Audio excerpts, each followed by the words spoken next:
特朗普为了选票，选择拥抱以色列财团，彻底抛弃了美国保守主义，抛弃了副总统万斯，抛弃了曾经支持他的美国红脖子和良家子。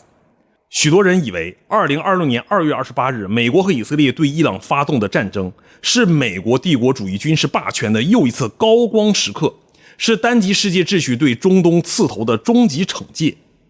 不过当我们开始总结这场战争的经过，我突然发现一个完全相反的事实。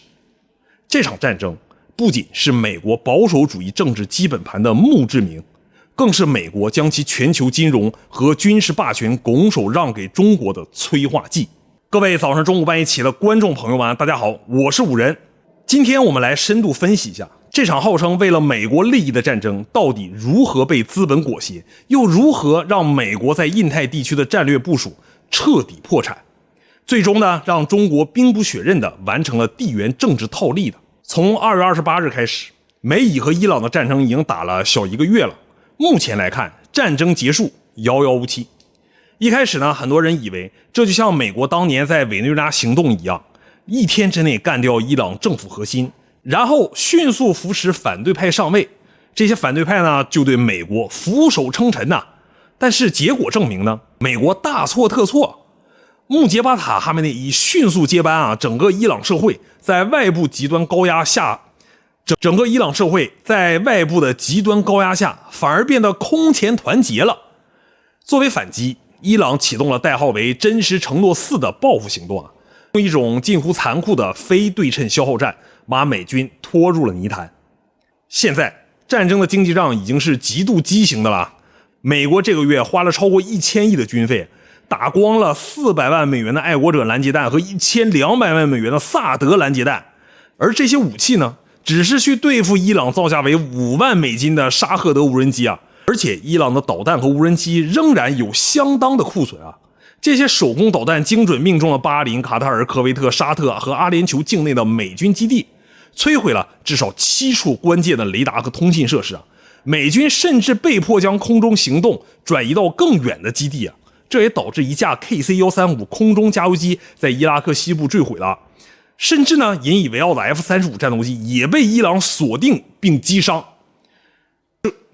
这就不禁让人想问了，既然战争的成本如此高昂，甚至面临陷入长期泥潭的风险，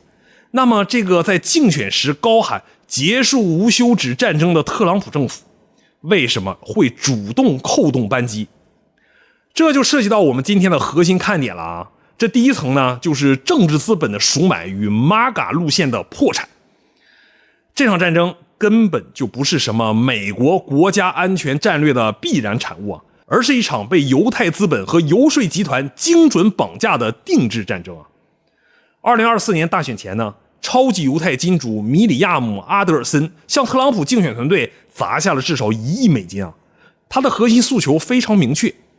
换取美国对以色列吞并约旦和西岸的绝对支持，以及对伊朗的强硬军事路线此外，中东和平特使史蒂夫·维特科夫和总统顾问贾里德·库什纳在日内瓦和伊朗的核谈判中扮演了极不光彩的角色。海湾国家的外交官甚至直言不讳地将两个人称为以色列资产，指责他们刻意激化矛盾试图挑起美伊冲突。在2月25日，伊朗外长阿格拉奇甚至公开表示，历史性的核协议已经触手可及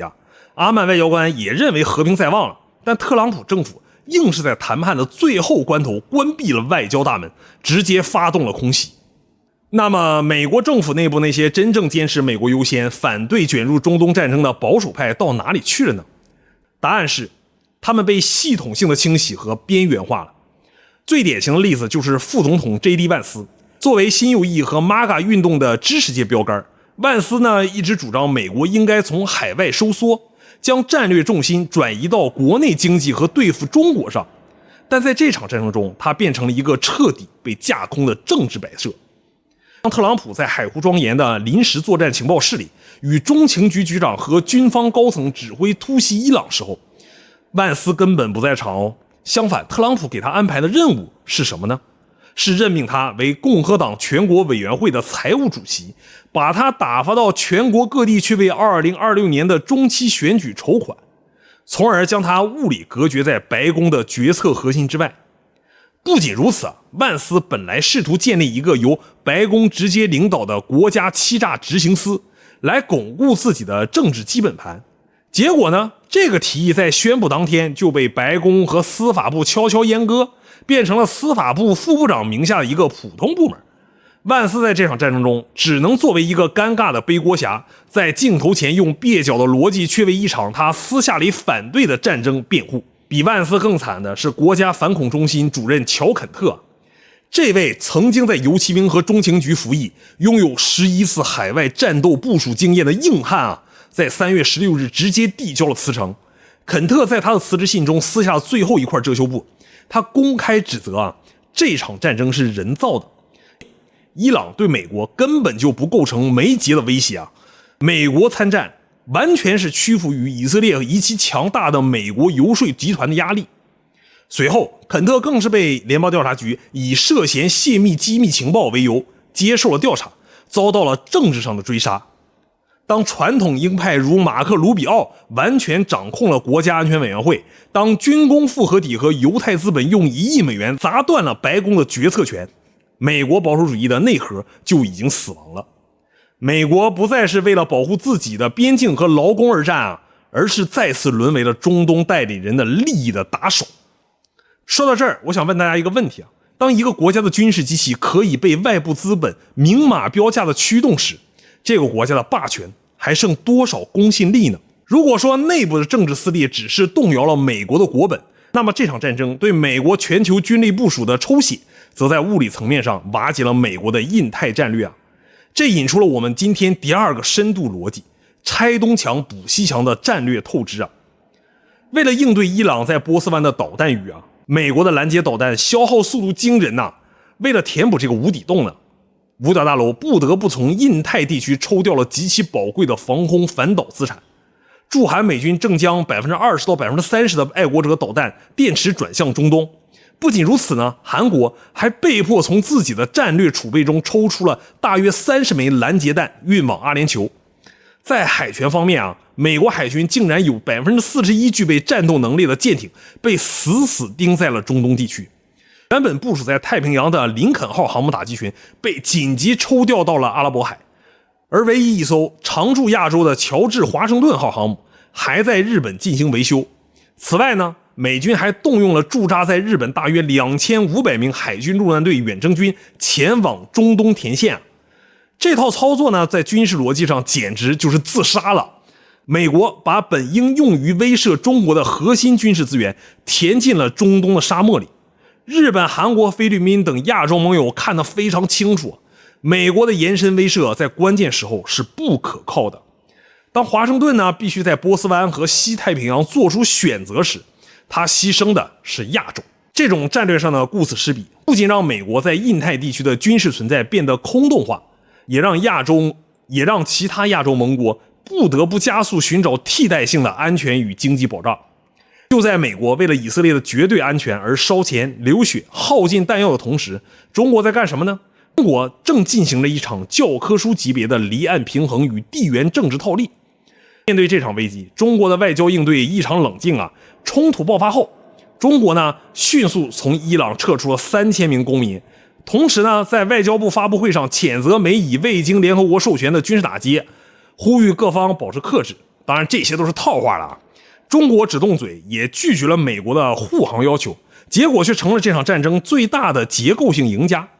首先呢是金融与能源结算体系的颠覆作为对美以袭击的反制，伊朗切断了霍尔木兹海峡的航运，这可是全球 20% 的原油和 30% 的化肥出口战略咽喉。但伊朗呢并没有完全锁死大门，而是抛出了一个极具杀伤力的条件：如果你使用美元结算，那你的油轮就会被扣留甚至击沉；如果你的贸易通过人民币进行结算，那么你的航道就是安全的。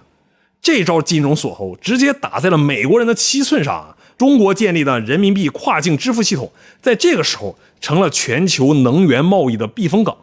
要知道在2025年 CIPS 就已经处理相当于245万亿美元的结算量，相比前一年增长了 43%伊朗通过物理封锁霍尔木兹海峡，强行在全球能源交易中推行人民币结算，这实际上是在实战环境下对石油美元体系进行了一次剥离测试。中国根本不需要主动出击啊，战争本身就是迫使全球资本适应一个没有美元的能源交易网络。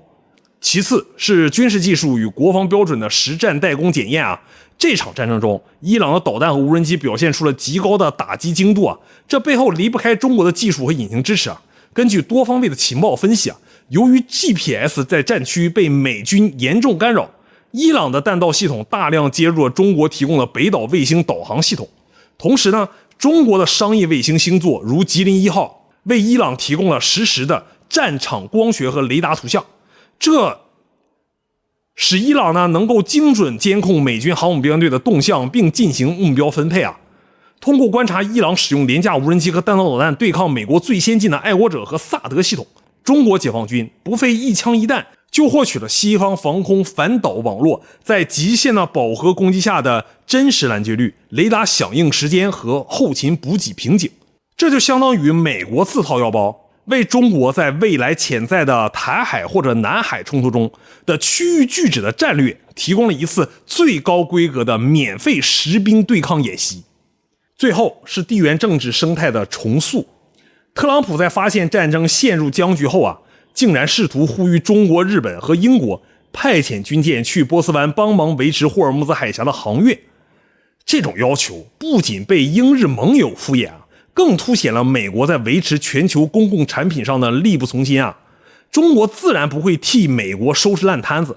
而且顺势整合了欧亚大陆的基础设施。当海运受阻时，中国通过中亚连接伊朗的陆路铁路货运系统，战略价值凸显。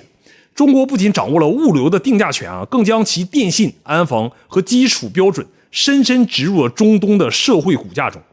美国耗尽了它的防空拦截导弹、政治信用和战略储备，而中国只是坐镇东方，提供着替代性的金融结算通道，出口着工业产能，默默收集着美军防空系统的实战参数。一场原本意在显示单极霸权武力的斩首行动，最后成了一台加速世界多极化进程的离心机。